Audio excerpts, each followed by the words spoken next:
other on screen in all of the other Avengers movies, and yet they've created this really indelible impression and a couple that everyone wants to root for.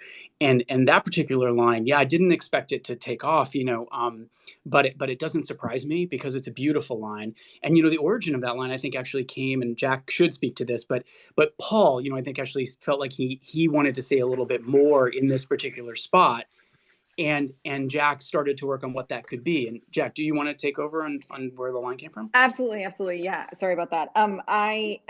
Yeah. So the line is born of many different things. It was the scene was written beautifully by Laura Donnie, and she infused the entire episode with her heart and soul.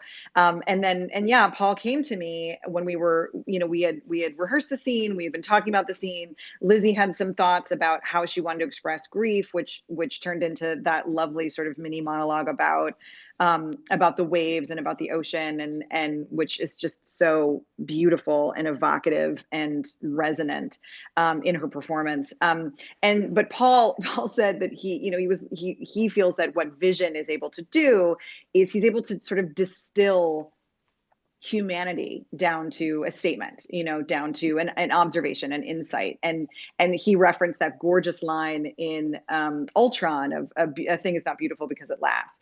And so he sort of charged me with, let's do that kind of thing, which was so overwhelming and kind of devastating as a writer. Sure. I'll put together a line that's going to be the thing. And I worked on it with our co-executive producer, Mary Lavanos, and my assistant was in on those conversations, Laura Monti, who's a talented writer.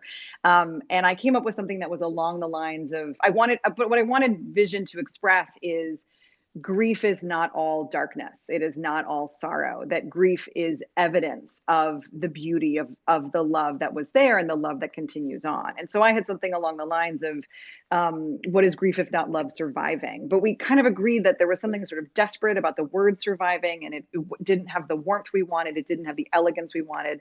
And so Laura Monti, my assistant, came up with the word persevering, and it all snapped into place. And then, of course, under Matt's hand, and these two actors brought it to life in a way that was transcendent.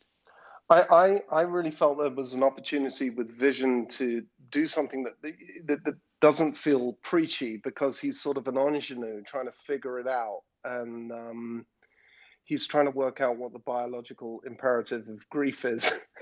And that was sort of the note that I gave to Jack, and then they all came up with this extraordinary line, and I knew the moment that Jack texted me the line, I went, that's it.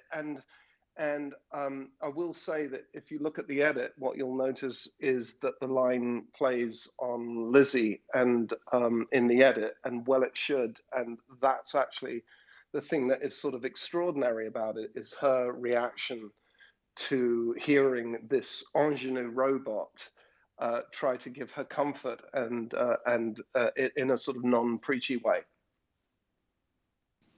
Really is such a beautiful and poignant moment in an episode that has a lot of them.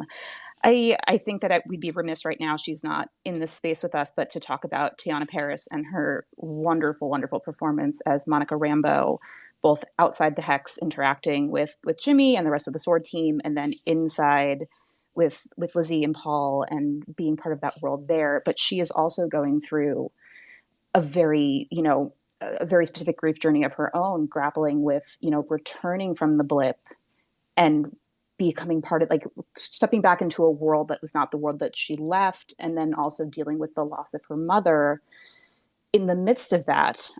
Jack, Matt, I'll open this up to any of you, but can you talk about just incorporating her story into this as well? Sure. It was a really special opportunity to take a